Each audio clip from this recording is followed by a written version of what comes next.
మాజీ ముఖ్యమంత్రి కేసీఆర్ను కష్టాలు వెంటాడుతున్నాయా? పార్లమెంటు ఎన్నికల్లో ఢీలా పడ్డ గులాబీ బాస్ను కాళేశ్వరంలో లోపాలు, విద్యుత్ కొనుగోలు వంటి అంశాలు మరింత ఇబ్బందుల్లోకి నెడుతున్నాయా అంటే అవుననే సమాధానం వినిపిస్తోంది.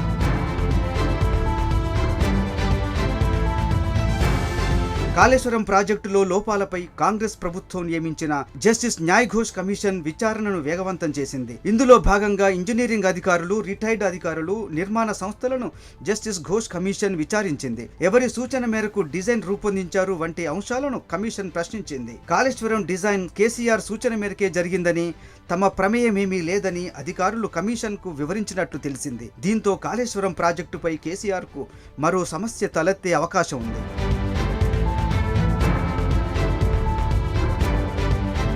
విద్యుత్ కొనుగోలు అంశం కేసీఆర్ కు మరో ఇబ్బందికరంగా మారనుంది. ఛత్తీస్గఢ్ ప్రభుత్వం నుంచి కొనుగోలు చేసిన ఒప్పందంలో అవకతవకలు జరిగాయని ఆరోపణలు వచ్చాయి. ఈ అంశంపై విచారణకు కాంగ్రెస్ ప్రభుత్వం జస్టిస్ నరసింహారెడ్డి కమిషన్ ను నియమించింది. దీంతో విద్యుత్ కొనుగోలు ఒప్పందంపై వివరణ ఇవ్వాలని కేసీఆర్ కు పవర్ కమిషన్ నోటీసులు ఇచ్చింది. ఈ నెల 15 లోపు విచారణకు హాజరు కావాలని ఆదేశించింది. నోటీసులపై కేసీఆర్ స్పందన సంతృప్తికరంగా లేకుంటే వ్యక్తిగతంగా హాజరు కావాల్సి ఉంటుందని కమిషన్ హెచ్చరించింది.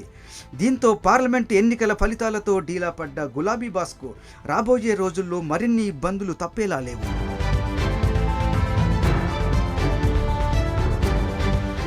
మరిన్ని వీడియోస్ కోసం ఛానల్ ని సబ్స్క్రైబ్ చేయండి. లేటెస్ట్ అప్డేట్స్ కోసం వాట్సాప్ ఛానల్ ని ఫాలో చేయండి. అండ్ లింక్ డిస్క్రిప్షన్ లో ఉంది.